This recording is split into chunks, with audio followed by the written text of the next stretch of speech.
So Queerway started during COVID. Georgia and I were looking at a way of collaborating and documenting Melbourne's queer history, but also sharing Melbourne's queer history. Yeah, the process was, I guess, identifying those significant timeline events and placing them from 1856 all the way to this year, 2022. So the whole mural is a huge timeline. We're so fortunate to live in a city, a state and a country where there is an archive collecting the stories of the queer population and preserving those for the future, but those stories are in the archive. We really wanted to find a multimodal way of connecting people to these stories. Particularly within Yarra, there's like these places where the community was so brought together.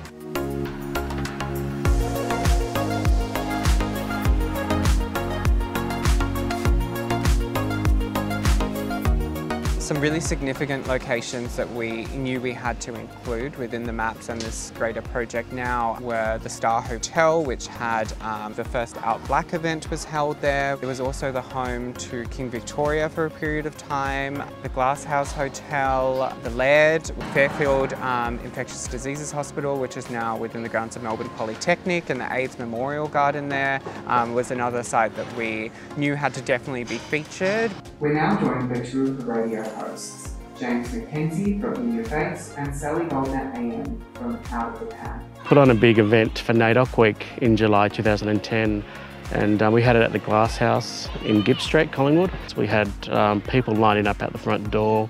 We're really proud of what we did in terms of putting LGBT identities on a national platform within the Indigenous community. Volunteers looked after the people when they were ill, until they died, and even after death. You know, we made sure they were remembered, looked after the garden where the ashes were. So the site, Fairfield Hospital site, which is now Melbourne Polytechnic, is terribly important in our social history. It's listed as a significant site of social history, and the AIDS garden is incredibly important, I think. It should be for all Victorians. The history of it has always been set as 1980, when it became a gay bar. A lot of people ask, well, what was it before? And it was just your local pub, and guys just gathered there because they did. We've been there since 2007 as lessees of the Lee Hotel, lessees, caretakers, whatever, of that part of the community as well. I guess it's not just business. I wanted to make something that would be as inspirational to a young girl in primary school as to a older person just coming to terms with their sexuality and identity. It is the courage to be yourself and to find that courage within you, whoever you are. So we thought of this map was also a great way to connect intergenerationally. To your left is Shrew Bookstore, considered Melbourne's first feminist bookshop. The locations that don't exist anymore, venues that don't exist anymore, and you sort of hear about them in passing, and so we wanted to connect those stories with contemporary stories. We ended up at the Star Hotel and we were there for about 6 years, every Friday night. The first Out Black event I ever went to was at the Star Hotel, and the Star just was famous for kind of being a great venue for all the, I guess, marginalised mob perhaps. There's nothing glamorous about it, but we loved it, yeah. We really wanted to make something that let younger generations know of the work that was done before them that sort of enabled the freedoms that we have today. Going back way before I was involved in 3CR, when 3CR started in 1976, consenting sex between males, gay and bisexual men in particular, was illegal, and 3CR was a leader in arguing for that decriminalisation that gave gay men support. There's been other programs on 3CR that supported people with HIV, and there's been a lot of progressive queer voices on 3CR.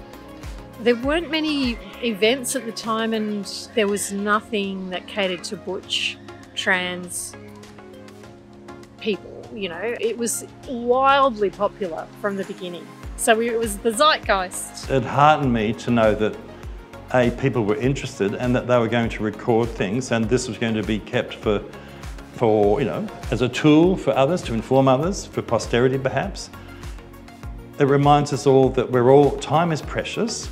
We can all be vulnerable, and the COVID pandemic has proven that we're all vulnerable to any sort of pandemic. Nothing discriminates, and nor did HIV discriminate. Blackfellas are the oldest storytellers in the world, and so a lot of our traditions are oral history, and so it's really important, like projects like Queerways, to kind of yarn up and sing up what happened here before, tell the stories of the past, remember them, pass them on so we can kind of create a space for younger generations. And so it's kind of really lovely that Queerways is wanting to broker that space for the queer community. We stand on the shoulders of giants, but we perhaps don't know all about the giants. And so to be able to get that sense of queer history and get a sense of queer culture going, which often we don't really define either, there was another bonus to it as well. We obviously can't make a podcast about every story and every part of history, but we hope that from this introduction to some of Yarra's queer history, that people feel encouraged to go and do further research and maybe educate themselves about this part of history that it has so often been silenced before.